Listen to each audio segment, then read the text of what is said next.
San Francisco 49ers fans, how we doing? How we feeling? The Niners lost, but C-Train's still here, and I hope that you're still there. Welcome back. Welcome to C-Train Station.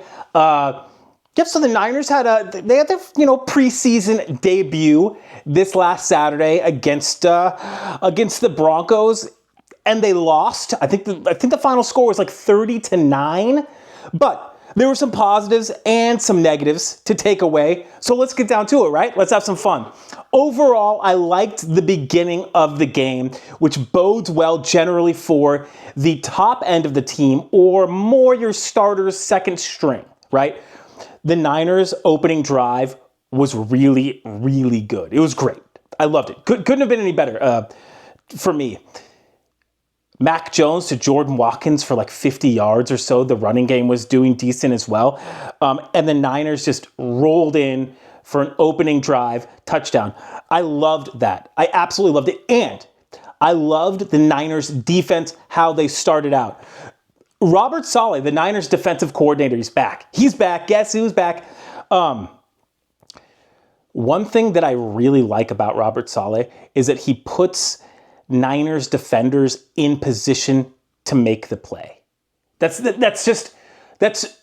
so complimentary. It's a compliment to Robert Saleh. Like he puts every Niners player who in positive and great position to make the play. Whether the Niners make the play, whether the defense makes the play, it's sort of up to that player, the technique that they use, and all that stuff, right? There are different, there are different variables out there. But scheme-wise, schematic-wise, it really appears like Robert Saleh puts his defenders in position to make plays and to succeed. I love that. Telling by the preseason game alone, I'm not sure about the Niners' depth, right? The Niners didn't spend big in free agency in any way, shape, or form. I believe was their biggest free agent signing tight end Luke Farrell from the Jaguars. I believe it was. Like a second, third string tight end was their like number one addition. That's not even a joke. So, but here's the thing. It's too early to tell. It's too early to make that argument. This preseason and this first game was really about the players. In my opinion, it was about the players 52 to like 80, right? It was about those fringe players on the squad. Who was going to show out of that crew? It's generally the third preseason game where the starters will play the most. That's generally what Kyle Shanahan will do. But I think that in years past, he may have even left starters out in general out of all the preseason games. So too early to tell. But if it weren't too early to tell, I would say the Niners may have depth issues, particularly at offensive line, linebacker and the DB room. We're also worried about their wide receivers, but I think that Pearsall and Jennings can tie the Niners over. So, Mac Jones, who played well. Who were some Niners who played well, who showed up? Mac Jones, he was 4 of 7. He was good, but not great, not spectacular, but he led a touchdown drive. He turned the ball over once, but Coach Kyle Shanahan later said in an interview, he attributed that to a blown route by Jordan Watkins, by rookie Jordan Watkins. So maybe don't attribute that interception by Mac Jones solely to Mac Jones. I really like the control and the command that I saw of Mac Jones for like the second team, right? And I think that the quarterback room is going to be in good hands. And rarely is your backup quarterback going to just take you to the playoffs. Is your backup quarterback going to do like a Brock Purdy, essentially? But I really think that Mac Jones can get in there and win a few games as the Niners starting quarterback. Moving on. Junior Bergen, punt returner, wide receiver. I believe was he a 7th round draft pick by the Niners this year? He had a really, really good punt return. I really liked what I saw, the explosiveness, the playmaking ability, that returning ability, because, oh my gosh, the Niners have not had that X factor returner in such a long time, like in forever, right? Ted Ginn was a little bit like that back in the day for those Harbaugh. Neon Dion, of course, right? And not even the Niners really need that special teams spark. They have been bad at special teams the last few years. I hope that Junior Bergen was a step in the right direction, and he literally took a juke step in the right direction toward the sideline on his really good punt return. Who else did I like? I liked offensive linemen, rookie offensive linemen, Connor Colby and Drew Moss. Colby graded out really, really, really well. Drew Moss, both rookies, though, graded very high by PFL. Take that for what it's worth. Take this for what it's worth, though. What I saw and what I didn't see, I guess, out of Connor Colby and Drew Moss, I didn't see them getting completely burned. I did not see them getting roasted and toasted, turned around, and really identified in that negative way on the offensive line. I love that. I love that. Now, here is my, here's the tough thing, is that I think that the Niners are well, we'll talk about this. But the long story short, offensive line depth will be needed this season. And I'm telling you right now, I think the Niners should keep both Drew Moss and Connor Colby. And I'm going to go, do not cut them. I mean, I don't know how clear of a statement that could be. Do not cut Drew Moss or Connor Colby. Don't do it. Too many times have the Niners sort of let go of these late round offensive line, and they turn around and actually become decent, and they actually do show. The last few years, the Niners have done that, and we do not love it. I predict that the Niners are going to try to get rid of Drew Moss. I'm not even I don't know why, but and they shouldn't do it. They should keep both Drew Moss and Connor Colby and really start to develop those guys. Can they be all pros? I don't even know, but do they look like decent players from the little view that we said? Yes, they do look like decent players at the offensive line. That's a premium position. We got to have it. Marcus Siegel, who do I like? I really liked it. Defensive back, rookie. He had 7 total tackles, before he went out with an injury. But this is all I got to say about Marcus Siegel, is that, number one, 2 things, okay? All I'm going to say, and then I mentioned a bunch. 2 things. One, that speed really showed. I believe he ran a 4.36 at the combine. That shows. He's a fast guy. He is a fast man. So his track speed or whatever, his 40 time translates to the field. Another thing, though, and he had such an amazing breakdown for a tackle. I believe Siegel was tackling R.J. Harvey in space. He broke down. Breaking down, if you're sort of new to the game or you're just hanging out in football, breaking down as a defensive term is when a defender lowers their center of gravity. They lower their center of gravity. They can sort of get a good base, get a nice solid base, and then explode for the tackle. So you're getting a nice solid, and moving my feet. I'm not going to get up and show you, but the breakdown, you get a nice center of gravity, boom, and you go and explode into the tackle for the tackle. And Marcus did that. Marcus Siegel did that. I loved it. I absolutely love it. Heal up from that injury. I don't know if I need to see him anymore this preseason. I think that you should heal up, save all that energy, that good technique for game days, because he's going to need it. I think that Marcus Siegel is going to get some playing time, particularly at safety, dime coverages early on. Chase Lucas, defensive back, had 8 tackles. Now, Chase Lucas is a little bit older. He's, I believe, 28 years old. He's had a few seasons. He's been around a little bit in the NFL. Here's the thing. He was in on the Niners safety. He was in on a lot of plays early. He had 8 total tackles. I'm telling you, if Chase Lucas can just have one more highly productive game, it doesn't matter if he makes it with the Niners. I believe he'll have a job in the NFL. How about that? So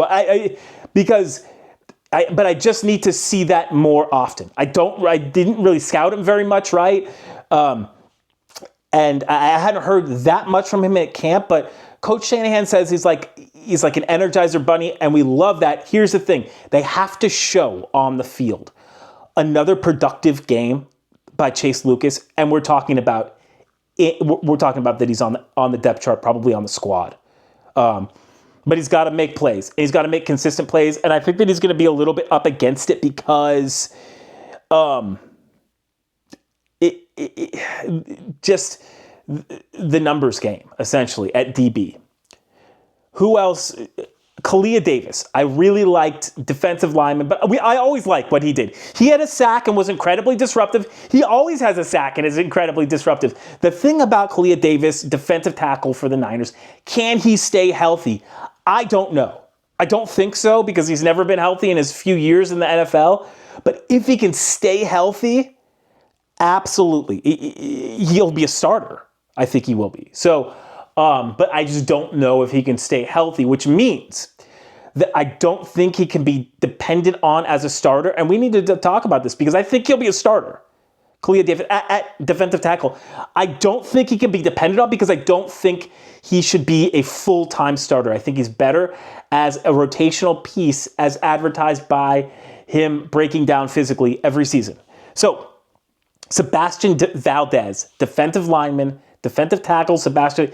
I really like it. What's his nickname? Like the Hulk? His nickname in the locker room is like Hulk or something like that. I love that. He was so active on the defensive line. He seemed like he was always a chore for the opposing offensive lineman. I love it. I love it. I'll take that all day. The Niners need a brute at defensive tackle who can just cause havoc. I thought it was going to be CJ West. I still think it is. Alfred Collins really didn't show how I wanted him to. Valdez did, though. As a disruptor, a rotational piece, I could really see a future with Valdez. And I think that the Niners are going to try to sneak him onto the practice squad. And I just hope that he agrees to that because I could see him being a rotational piece for a worse team and defense. So I'm not sure. But the Niners are going to have to keep tabs on him in order to hopefully keep him. I really liked what I saw from Sebastian Valdez. Some not so good performances, and I'm not going to go too hard into it. I'm not going to destroy these players. But Carter Bradley, quarterback, gosh, he didn't do well at all. I don't know if he's an NFL quarterback in any way, shape, or form. It's like he's got an arm, and that's about it. I know people with an arm. I grew up with Drew Olson down the street. He had an arm too.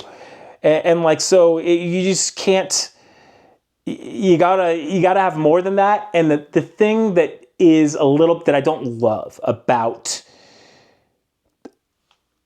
Carter Bradley is the fact that he's so bad that it makes it seem like the only reason that he's on the squad is because he's one of the coach's sons.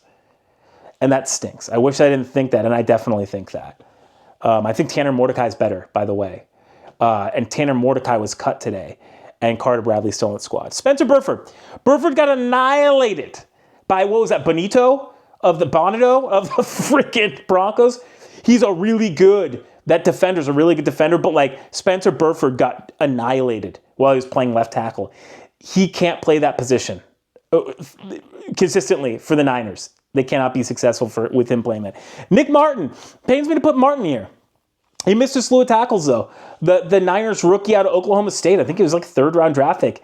He was like, so Nick Martin is the quintessential, Robert Saleh put him in the exact position, Martin, to succeed in the exact places, and Martin didn't do anything with it. He whiffed a bunch of tackles. He wrong-footed himself a lot. Can't happen for a linebacker. He may have to take a red shirt this season, which stinks because like he would be the primary backup behind like D. Winters, right? So it's going to be difficult. Tatum Bethune outplayed him, and you don't want that. He should have been. So we'll see. I'm going to give Nick Martin a pass for this week, honestly, though. Why? Because he had like an MCL injury in college, and I think that he's still sort of getting back into shape. So, and getting back into form.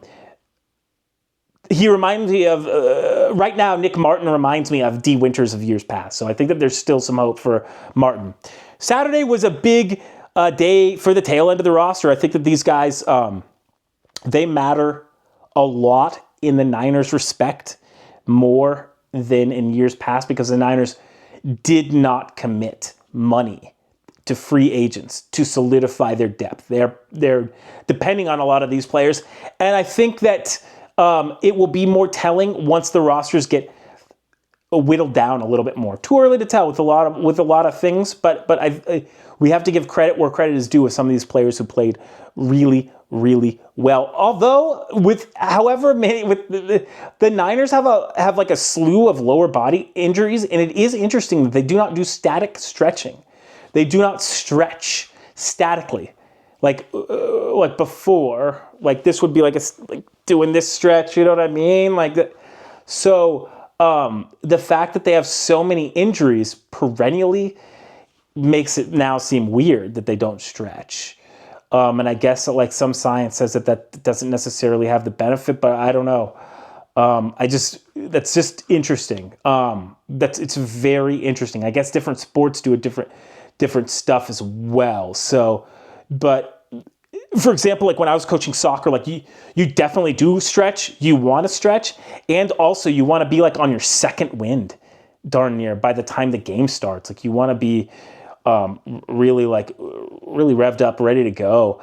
So interesting, just interesting to note. Niners don't like stretch. Anyways, hey, good news. Speaking of injuries, not a whole lot of big-time injuries for the Niners. I believe Jordan Watkins out with a high ankle sprain for about a month. Not too much after that. So, who impressed you the most from this first preseason game? What 49er? Hey, what Bronco? I really want to know what Niner impressed you the most, scheme-wise even. Did the coach impress you? I want to know. Let me know in the comments below. And, of course, for your Niners content, like, follow, subscribe, and I'll see you next time at C-Train Station. Have a great one. Thanks for watching.